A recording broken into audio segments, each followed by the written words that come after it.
Well, again, everybody, and welcome back to another edition of the Row Report.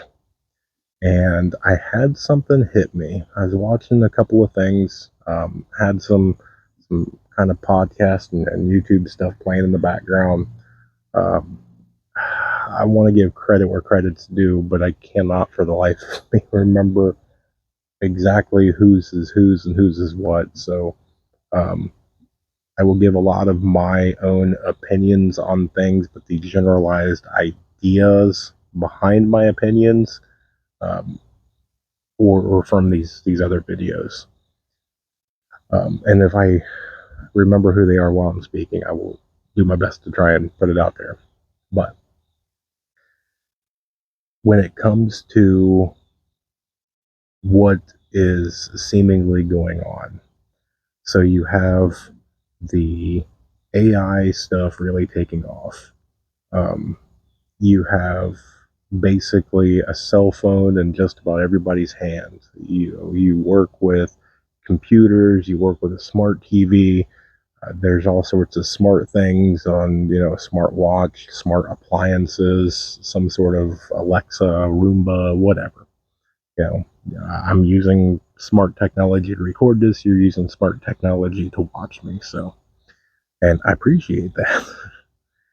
But it really goes into when I was watching, I can't remember the video, um, the greatest con that could ever be is to put a population into slavery to the point that they know that they're a slave and they know that they technically only have the illusion of freedom, but they will not revolt. You give them just enough. And I know there's a lot of things going around on social media that talks about the Roman Empire, and it basically kind of that same thing. You give the people just enough. You give them wheat, you give them bread, you give them, wine, you give them a show. And you keep them happy just enough. You give them that 51%, so that way they're just on the edge. They know that if they revolt, they will lose that little tiny bit of happiness.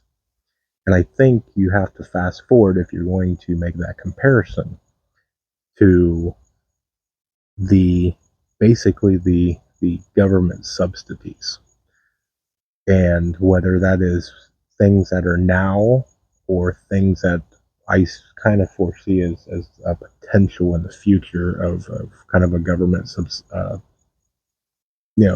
government handout of it. So what do we have now?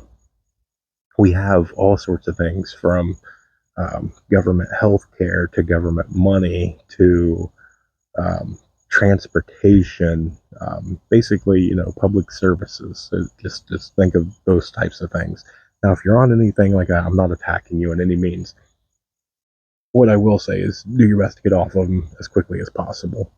In the invention of public services, things like a CODA bus. Well, I shouldn't say CODA because that's basically for Ohio.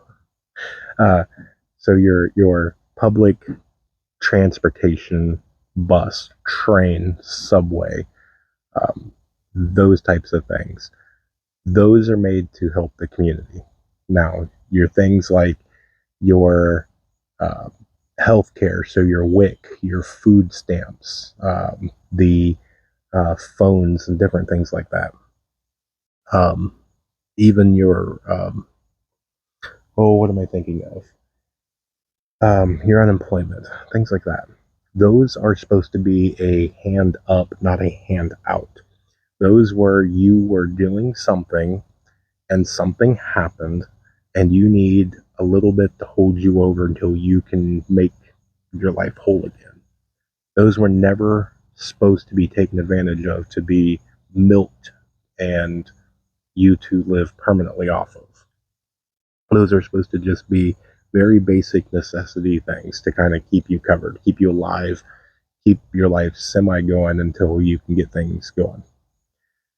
Now, if you look kind of the different things that are in the future, so the 15-minute cities, the smart cities, the self-driving car, the way that you talk to an Alexa or any of the things like a Roomba or anything like that, even self checkouts. What it's doing is it's taking away skills, um, and you can look at it in a bunch of different ways.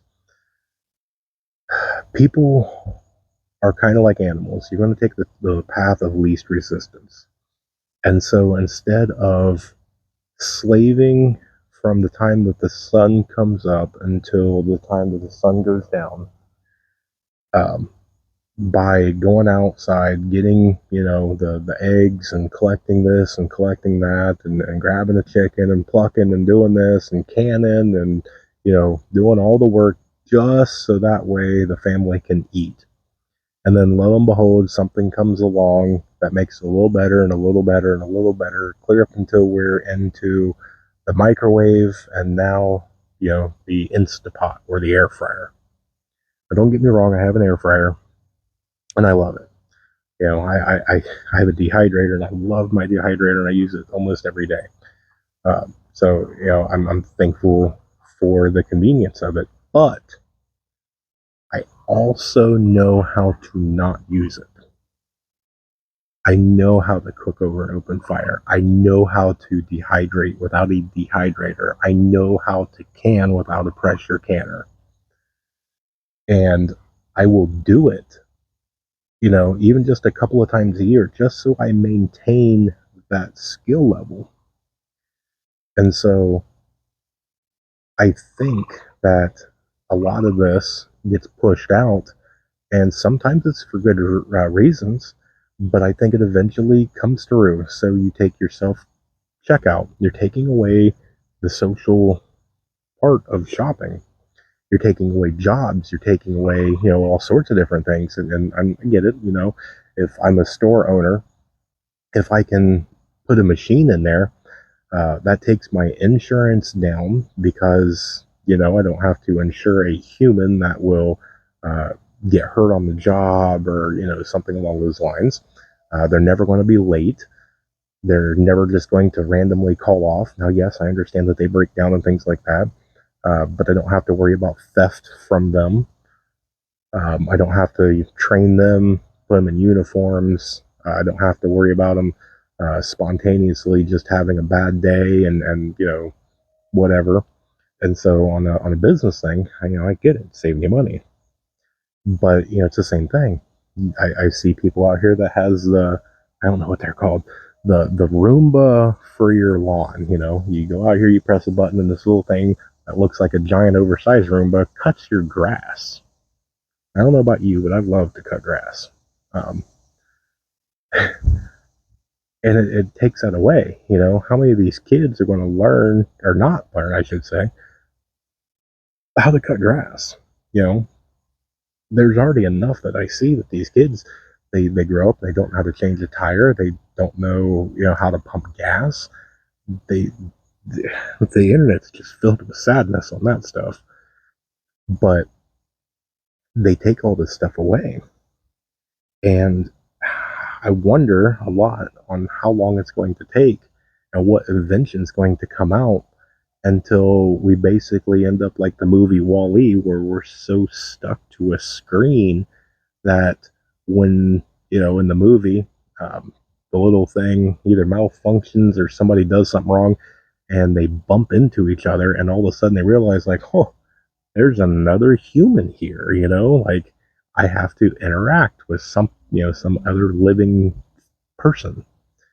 Um, and it's sad because I don't think we're far from it. But it really makes you stop and makes you wonder and it makes you think, because I get it, I'm showing my age here and I apologize.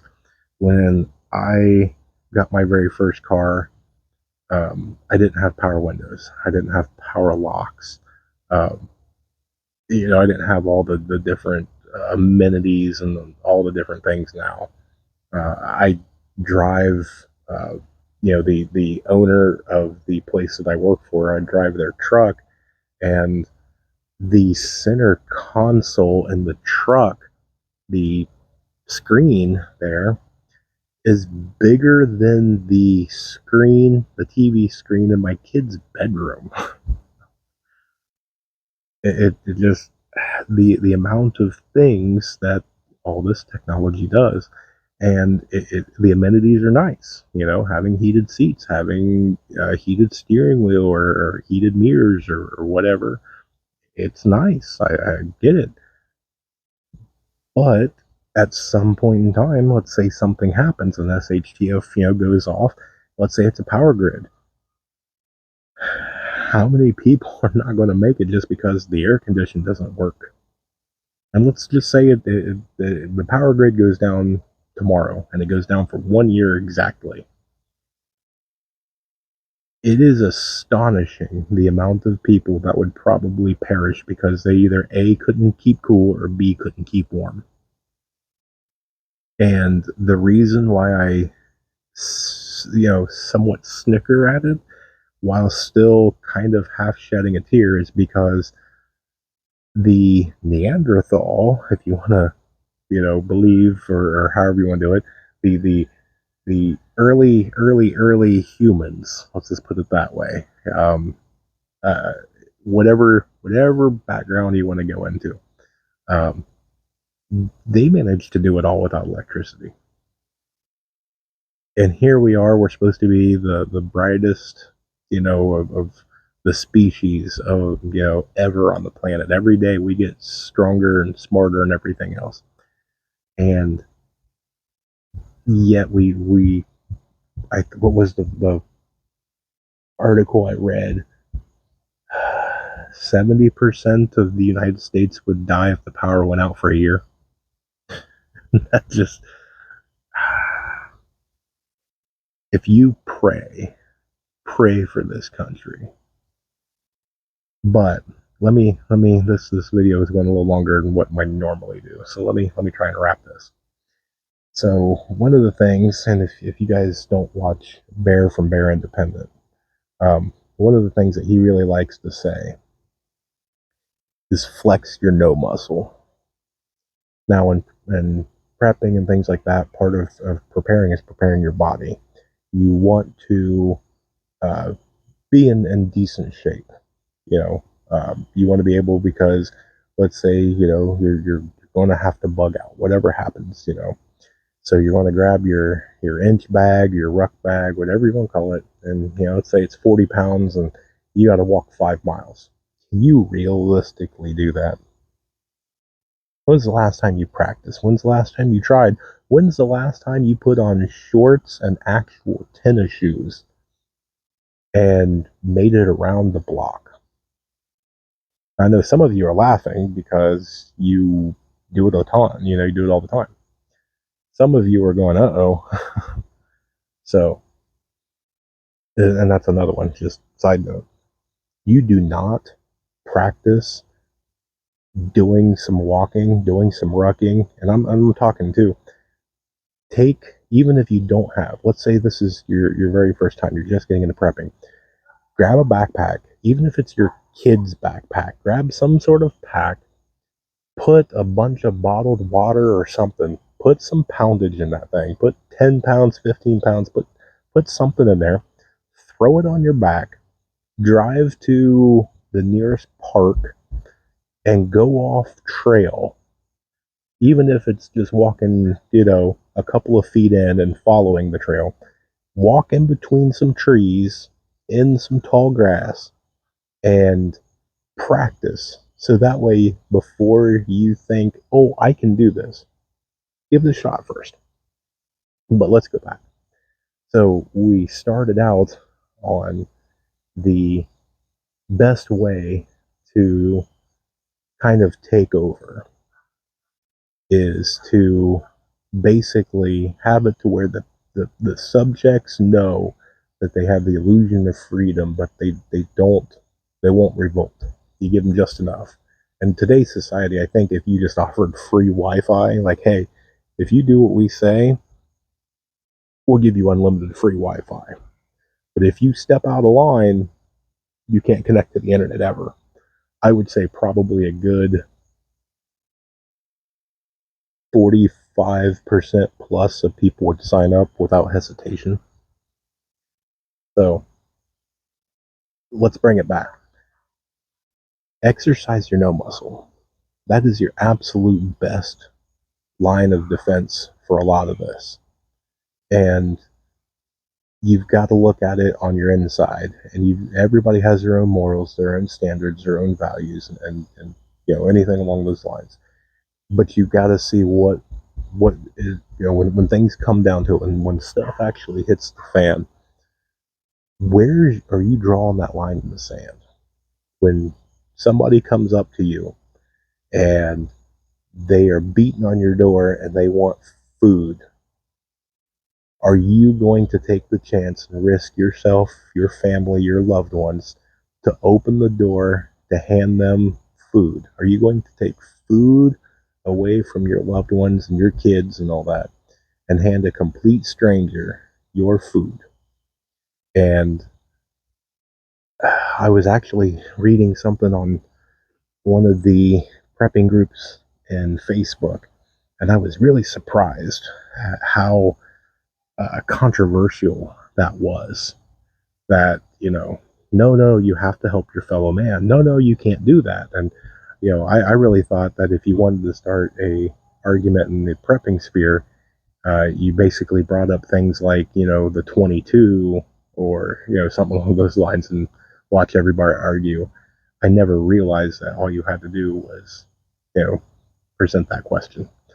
But I guess then again, I have seen it go through a lot of different questions, and I've been amazed on a couple of them.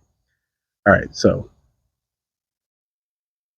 the best thing that you can do is not only get your preparedness, get your preps, get your supplies, get your food, get your water, go through and get your training, get your skills, get all that under control, mentally prepare, physically prepare. But one that you don't want to overlook is to flex that no muscle. Work that no muscle out. Be comfortable with it. You have to put your foot down. So when somebody comes up to you and says, "Hey, are you?" Nope. Nope. "Hey, did you hear?" Nope. No. "But the government?" No. Nope. Sorry. It's really that easy. I mean, it might be hard for some of you in the beginning, but I'm telling you right now, you need to be able to say no. And however you need to learn it. You do you. Everybody's different. Do whatever you got to do. You guys, have a comment of some examples or whatever to share with each other on how to exercise your no muscle. Please, by all means, share it. So, with that, I think I've rambled and ranted long enough. I think I went in multiple different directions. I don't even know what I'm going to name this video, so I'll be as surprised as you are. But hopefully you got something out of this. If you guys are new here, thank you for watching. Do all the YouTube things. Help me with the algo rhythm on all this. So that way, hopefully I don't get throttled no more. Check us out over on the Facebook. And with that, I will tell you guys to remember to remain united. We're all prepping in this together.